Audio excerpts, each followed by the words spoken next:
The day was overcast, the kind of gloomy weather that seemed fitting for a funeral.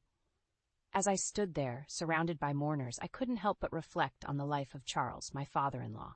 He had been a kind man, a pillar in the community, and his absence left a void that was palpable in the air. I glanced over at Michael, my husband, standing rigid as the chief mourner. His face, usually unreadable, today seemed like an emotionless mask. I wondered, not for the first time, what thoughts were hiding behind that facade. The funeral procession was a grand affair, much like Charles himself. He was a man who had touched many lives, and it showed in the number of people who had come to pay their respects. As I listened to the eulogies, a mix of sorrow and admiration filled the air. Charles had been not just a family man, but a mentor, a friend to many.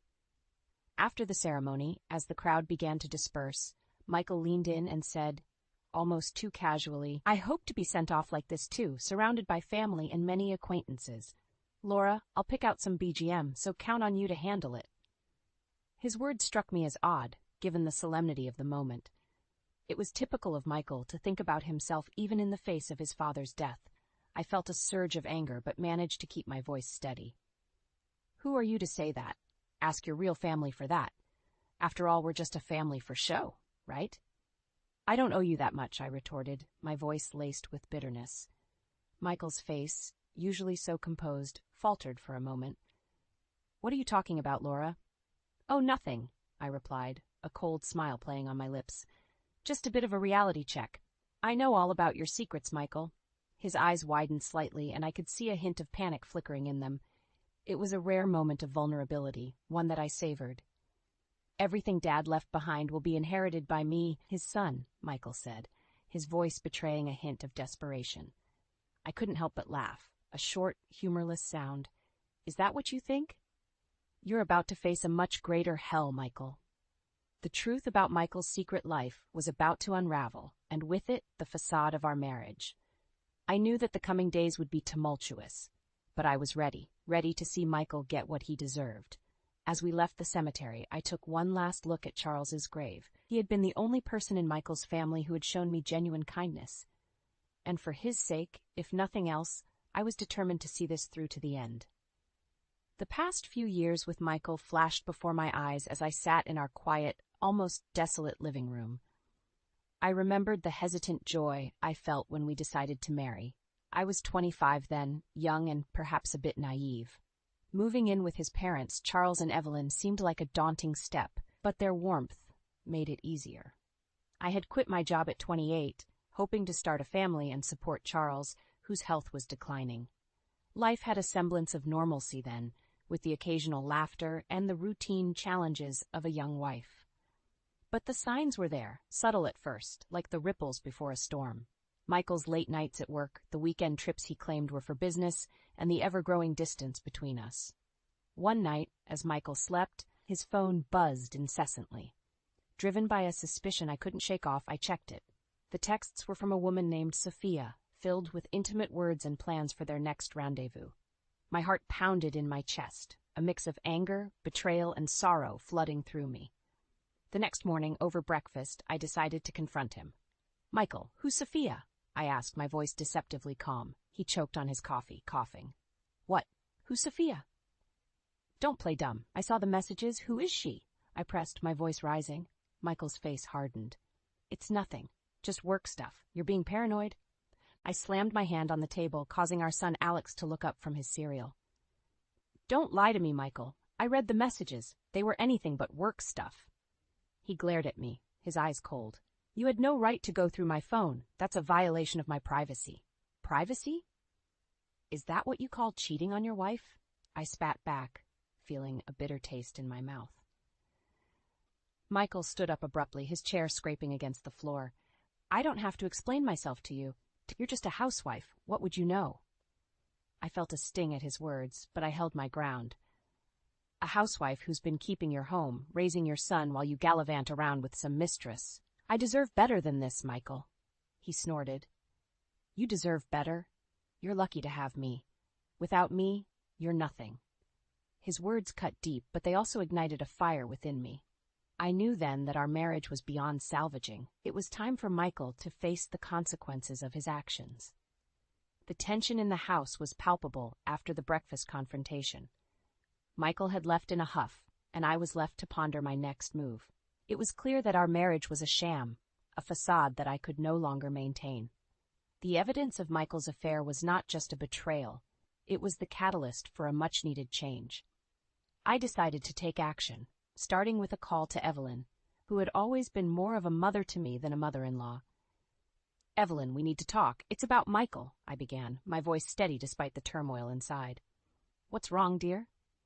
Evelyn's voice was laced with concern. "It's Michael. He's having an affair," I said bluntly, the words tasting bitter. There was a pause on the other end, a heavy silence that spoke volumes. I had my suspicions, but I didn't want to believe it. Evelyn finally replied, her voice tinged with sadness. "We agreed to meet in person to discuss everything. I knew this was just the beginning of a long and difficult journey." Later that day, Michael returned home, his demeanor one of forced nonchalance. "So, have you calmed down now?" he asked, a mocking tone in his voice. I looked at him, my resolve hardening. "Calm? No, Michael. I'm far from calm. I've decided what to do next." "And what's that?" he asked, a smirk playing on his lips. "I want a divorce, Michael. I can't be part of this lie anymore," I stated, my voice unwavering. Michael's smirk disappeared, replaced by a look of disbelief. "Divorce? You think you can just decide that on your own?" "It's not just my decision. Your actions made it inevitable," I countered. He laughed, a cold, harsh sound. "You think you can survive without me? You're nothing but a housewife, Laura. You have no idea how the world works." "That may be, but I'd rather face the world alone than live another day in this sham of a marriage. And I'll make sure everyone knows exactly what kind of man you are," I retorted, the words fueled by years of pent-up frustration and hurt. Michael's face turned red with anger. "You wouldn't dare." "Oh, I would.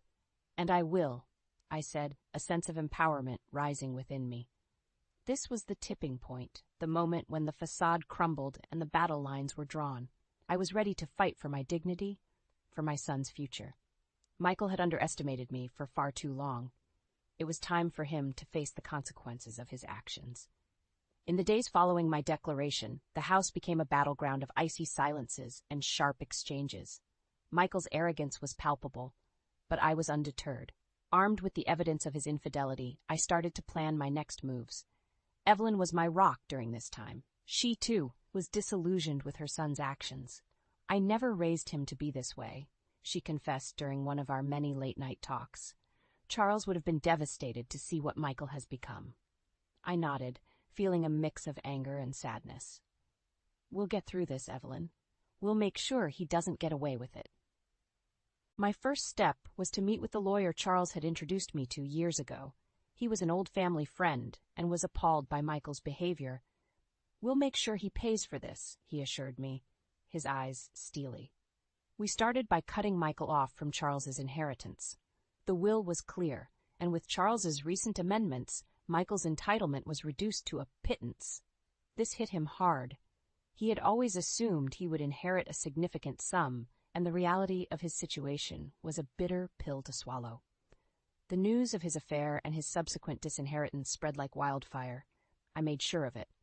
His reputation, both within our social circles and at his workplace, began to crumble.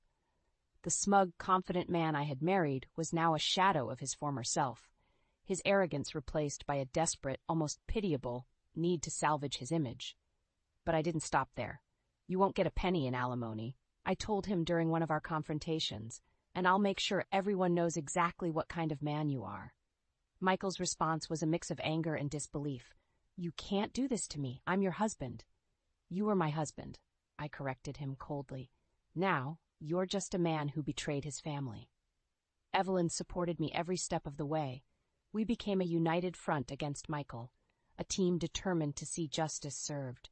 And as the legal proceedings began, it became clear that Michael was fighting a losing battle. His attempts to turn the tide were feeble and easily countered. The evidence against him was overwhelming, and his pleas fell on deaf ears. He was a man undone, his actions catching up to him in the most spectacular of ways. As I watched him flounder, a part of me felt vindicated. This was the karma he deserved. But there was no joy in it, only a deep sense of sorrow for what could have been and a determination to build a better future for Alex and myself. The finality of the divorce proceedings brought a sense of closure, yet the aftermath was anything but simple. Michael, stripped of his inheritance and his dignity, was a mere shadow of the man he once was. His downfall was not just legal and financial, it was a total collapse of the facade he had built around himself. Evelyn and I watched as Michael's world unraveled. He had lost his job, a consequence of the scandal and his tarnished reputation. His once lavish lifestyle was now a distant memory, replaced by mounting debts and a stark reality that he had never prepared for. One evening, as I sat with Evelyn in the living room, a sense of peace settled over me. "We did it, Evelyn. We showed him he couldn't just walk over us," I said, a small smile on my lips. Evelyn nodded, her eyes reflecting a mix of sadness and strength. "Yes, we did. Charles would have been proud of you, Laura. You stood up for yourself and Alex." Speaking of Michael, she continued, "I never imagined my own son would end up like this. But he made his choices, and now he has to live with them." Michael's attempts to cling to his old life were futile. He moved in with his mistress, but their relationship was strained, built on lies and false promises. The news of their struggles reached us through the grapevine, tales of arguments and an impending eviction due to unpaid rent. Meanwhile, I focused on rebuilding my life with Alex. He was my priority, my beacon of hope in the midst of the chaos that had engulfed our lives. I found a part-time job, a modest but honest way to contribute to our household and provide for my son. Evelyn was a constant source of support, her wisdom and experience guiding me through the toughest of times. Together, we created a new normal, one where the pain of the past was a memory, not a daily burden.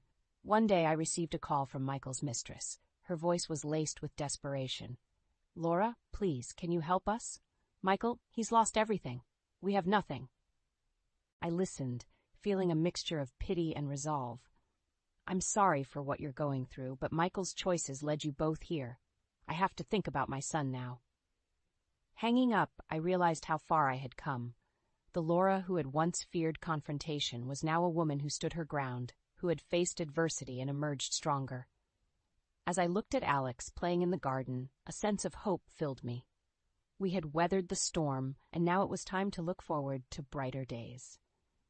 The path ahead wouldn't be easy, but I was ready for it. Armed with the strength and resilience I